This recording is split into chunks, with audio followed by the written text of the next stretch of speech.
Good morning, Ian Crouch with your 8:30 Hunter News update. Tomago Aluminium has begun a consultation process with employees on the potential future of its operations.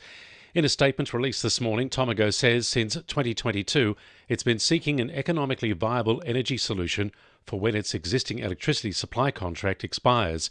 It says despite extensive engagement and market approaches, it's yet to identify a pathway which supports commercially sustainable market operations beyond 2028.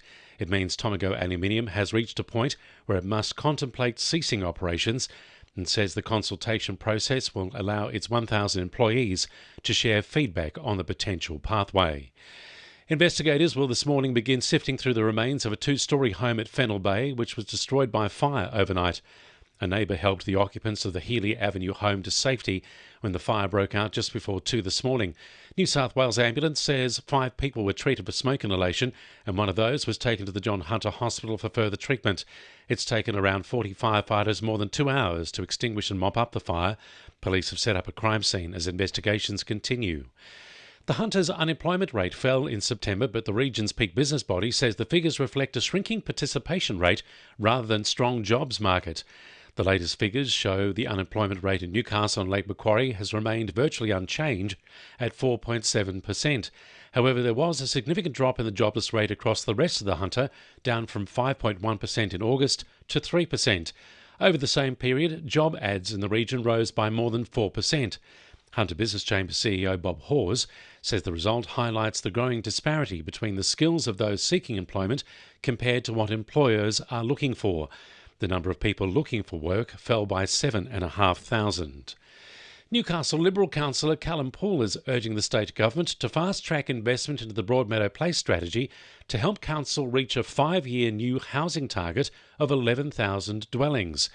Council will tonight consider a report on the issue, which also urges councillors to support calls for the state government to fund the strategy and allow the city to access $500 million in infrastructure funding currently available to councils in Sydney.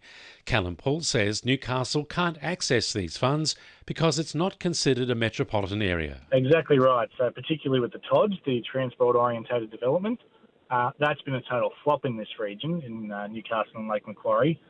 Because it's not equalled and it's not matched with some of the funding incentives that have been offered to Sydney councils.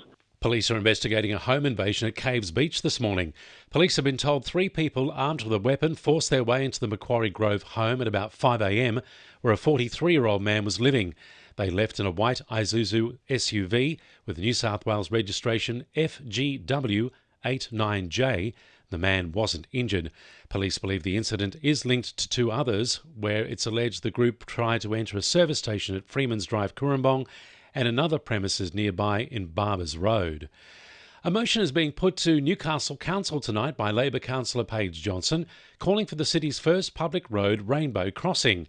It's argued a rainbow crossing based in Beaumont Street, Hamilton, will continue to make the city welcoming to diversity. Paige Johnson says there are logistical challenges to implementing a rainbow crossing. When you do have a priority crossing, it has to be painted white, like the bars across a zebra crossing need to be painted. You can essentially do it as long as it's not a prescribed traffic control device like a zebra crossing. So you can paint rainbows either side of it, or you can paint rainbows like on the footpath in front of it or behind it, or you can do it as if it's not a zebra crossing.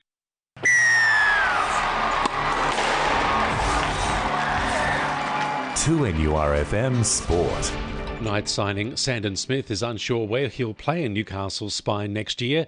The Roosters' export is likely to combine with fellow signing Dylan Brown in the halves.